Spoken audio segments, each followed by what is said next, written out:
मजेशीर गोष्ट माहिती आहे? जे लोक तुला ओळखत नाहीत ना, ते अनेकदा तुझ्यावर जास्त विश्वास ठेवतात.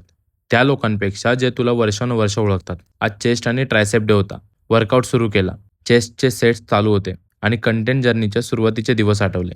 पहिला व्हिडिओ टाकला होता, व्ह्यूज कमी होते, कॉन्फिडन्स पण कमी होता आणि खरं सांगायचं तर सगळ्यांकडून सपोर्ट मिळेल असं वाटलं होतं. पण तसं अजिबात झालं नाही. काही लोकांनी दुर्लक्ष केलं, काही लोकांनी गंमत केली आणि काही लोकं फक्त बघत राहिले. पण ते कंप्लीटली माझ्यासाठी नॉर्मल होतं. कारण लोकांना रिझल्ट बघायला आवडतो, सुरुवात नाही. फिटनेसमध्ये पण तेच आहे. पहिल्या दिवशी जिममध्ये गेल्यावर कोणी टाळ्या वाजवत नाही. पहिल्या महिन्यात कोणी फिजिकबद्दल बोलत नाही.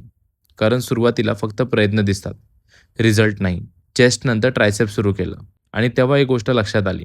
जेव्हा कुणी बघत नसतं ना, तेव्हा कंटिन्यू करणारे लोकच खरंच पुढे जातात. कारण हळू लोकं तुझ्या शब्दावर नाही, तर तुझ्या कन्सिस्टन्सीवर विश्वास ठेवायला लागतात. आणि जे लोकं सुरुवातीला शांत होते ना, तेच लोकं विचारतात, "यार, हे सगळं तू कसं केलंस?" म्हणून जर तू काही नवीन सुरुवात करत असशील ना, तर सपोर्टची वाट बघत बसू नकोस. कंटिन्यू करत राहा.